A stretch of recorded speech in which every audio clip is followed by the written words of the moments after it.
السلام علیکم عثمان. عربی ورڈ ہے اذن. شرعی پابندی کا خاتمہ، اجازت، اباحت. اباحت مباح سے ہے، جس کا مطلب ہو سکتا ہے کہ شرعی اجازت کسی چیز کا شریعت میں مباح، جائز یا حلال ہونا، یہ اذن کے میننگ میں آ جاتا ہے، اذن کے معنی میں آ جاتا ہے. اسی سے ورڈ ہے استاذنہ، منظوری حاصل کرنا، کسی سے اجازت چاہنا، اجازت لینا، استاذنہ کے میننگز میں آ جاتے ہیں. یہ ورڈ اگر آپ قرآن مجید دیکھیں، سورہ توبہ سورہ نمبر 9 آیت نمبر 44 میں ہے. اللہ تعالیٰ نے فرمایا ہے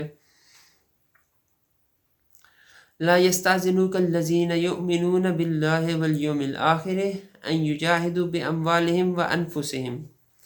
جو لوگ خدا پر اور روز آخرت پر ایمان رکھتے ہیں وہ تو تم سے اجازت نہیں مانگتے کہ پیچھے رہ جائیں، بلکہ چاہتے ہیں کہ اپنے مال اور جان سے جہاد کریں. تو یہ ورڈ تھا اذن، اجازت مانگنا، اجازت، اور اباحت کے میننگ میں آ جاتا ہے، اور اسپیشلی ریلیٹڈ ٹو شریعت، یعنی شرع میں کسی قسم کی کوئی چیز ان کے لیے کچھ چیز کی اجازت مانگنا کہ میرے لیے یہ مباح ہو جائے، جائز ہو جائے، تو یہ اجازت کے میننگ میں آ جاتا ہے. میں پھر آپ لوگوں سے دوبارہ سے ریکویسٹ کروں گا کہ اگر آپ لوگ کسی اچھے اسکالر کو جانتے ہیں تو میرے ساتھ ضرور شیئر کریں، کیونکہ کئی دفعہ کوئی باتیں ہوتی ہیں اور کچھ لمیٹڈ لوگ ہوتے ہیں، ان سے بار بار پوچھ کے ان کو تنگ کرنے والی بات ہے.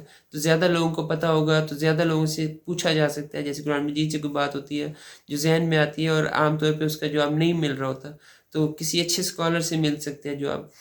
اور اگر ایسا کوئی پوائنٹ ہوتا ہے کہ جہاں پہ ہمیں زیادہ ریسرچ نہیں کرنی چاہیے، تب بھی وہ اسکالر ہمیں اچھا بتا سکتے ہیں کہ بھئی اس پوائنٹ پہ یہاں پہ رک جاؤ، اس سے زیادہ آگے سرچ کرنے کی آپ کو ضرورت نہیں ہے.